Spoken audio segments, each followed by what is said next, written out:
menundukkan pemerintah oleh Dahlan Iskan, dikutip dari thisway.id.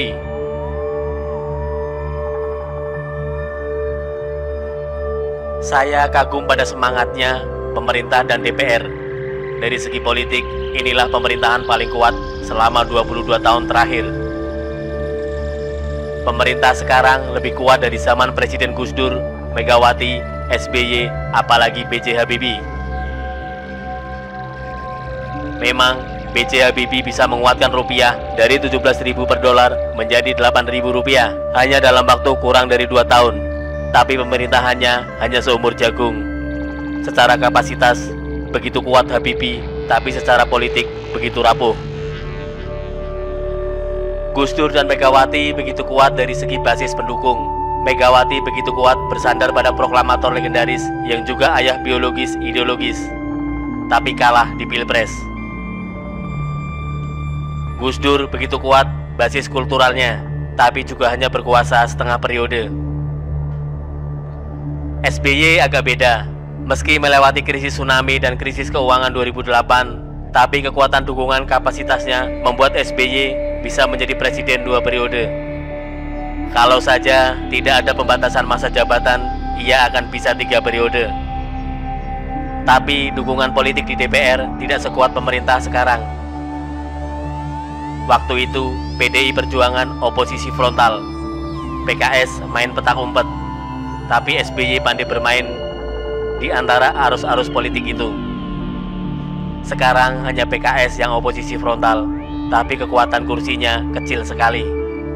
Praktis sekarang ini DPR memberikan dukungan penuh kepada pemerintah, mulai dari perubahan di KPK, Undang-Undang COVID-19, dan terakhir Omnibus Law ini. Semua begitu mulusnya lolos di DPR. Belum lagi soal praktek sehari-hari di pengelolaan negara. Saya melihat semua begitu mulusnya, begitu enak menjadi menteri-menteri sekarang ini, tidak harus menghadapi sikap DPR yang sangat garang. Saya begitu kagum dengan kekuatan pemerintah sekarang, juga pada semangat melakukan pembaruan.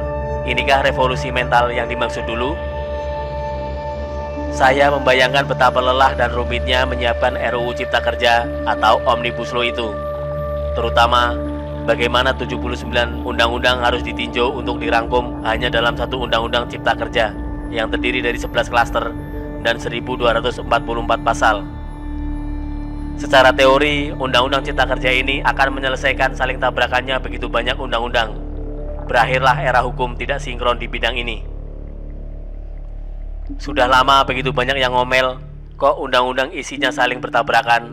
Bertahun-tahun omelan seperti itu menjadi wacana nasional. Saking lamanya tidak ada penyelesaian, seolah bangsa ini hanya bisa menggerutu, tidak bisa menyelesaikan. Lalu pemerintah sekarang ini berusaha menyelesaikannya lewat penggabungan menjadi satu Undang-Undang Cipta Kerja ini.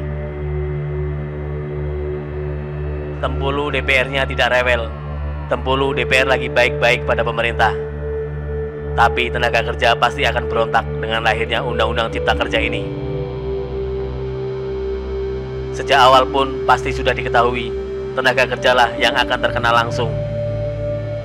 Karena itu judul undang-undang ini pun sebenarnya sudah dipilih yang paling bersahabat dengan perasaan tenaga kerja, Undang-Undang Cipta Kerja. Dikira dengan judul itu tenaga kerja akan manggut-manggut dan bercecak kagum. Kalau saya lebih setuju dengan belak-belakan saja Undang-Undang Peroketan Perekonomian Nasional atau nama lain yang lebih jujur. Tujuan utamanya toh itu menggairahkan kehidupan ekonomi. Bahkan setelah ekonomi maju akan berdampak terciptanya lapangan kerja. Itu adalah sunatullah. Tapi politik mengajarkan jujur saja tidak cukup, harus pandai juga berkelit. Maka ke depan ini tantangannya di luar DPR. Aksi buruh, Menteri Ketenagakerjaan akan sulit tidur, tapi ini sudah di luar kemampuan seorang menteri. Ini sudah menyangkut keamanan dan kestabilan nasional. Memang semua pengusaha mengeluh Undang-Undang Cipta Kerja yang lama, yang dilahirkan di zaman Presiden Megawati, dengan Menteri Tenaga Kerjanya yang gagap gempita saat itu, Jacob Nuawea.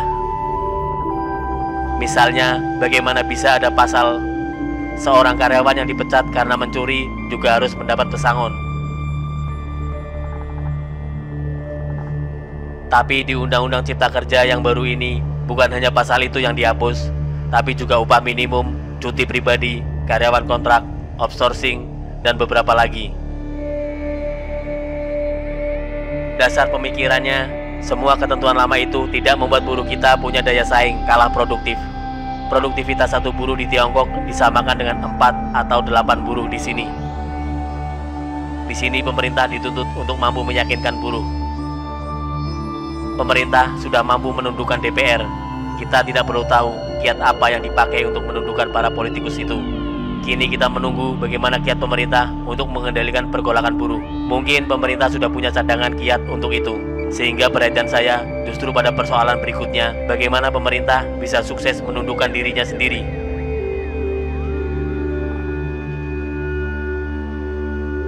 Undang-Undang Cipta Kerja ini tidak hanya soal tenaga kerja. Soal tenaga kerja hanyalah satu saja dari 11 klaster yang ada di dalamnya. Semua klaster itu menimbulkan pekerjaan rumah yang luar biasa di meja pemerintah. Misalnya soal klaster perizinan usaha. Dasar pemikiran Undang-Undang Cipta Kerja ini modern sekali. Prinsipnya tidak semua usaha perlu izin. Usaha itu perlu dilihat tingkat risikonya rendah, menengah, atau tinggi.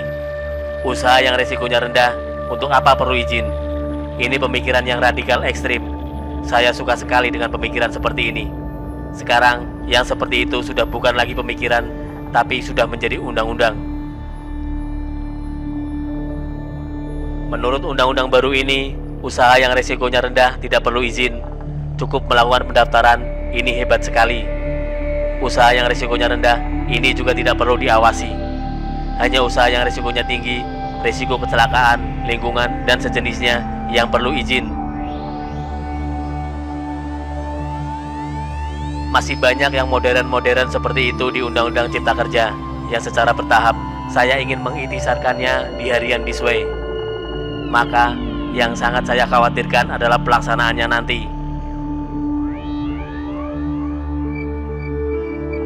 Setelah bisa mengalahkan DPR dan mengalahkan gerakan buruh, mungkinkah pemerintah bisa mengalahkan dirinya sendiri?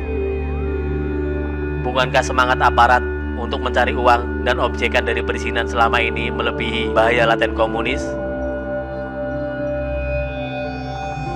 Undang-Undang Cipta Kerja ini, meski sudah resmi diundangkan, belum bisa langsung dilaksanakan.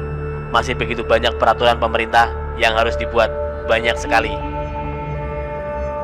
Pasal-pasal di Undang-Undang Cipta Kerja ini banyak yang diakhiri dengan kalimat, untuk pelaksanaan pasal ini diperlukan pengaturan lebih lanjut melalui peraturan pemerintah. Pun nanti kalau peraturan pemerintahnya sudah keluar, masih harus ditunggu peraturan yang lebih bawah lagi, peraturan menteri, lalu akan ada peraturan dirjen, peraturan gubernur, peraturan bupati, peraturan wali kota, dan seterusnya. Semua itu adalah bagian dari pemerintah yang harus ditundukkan oleh pemerintah sendiri.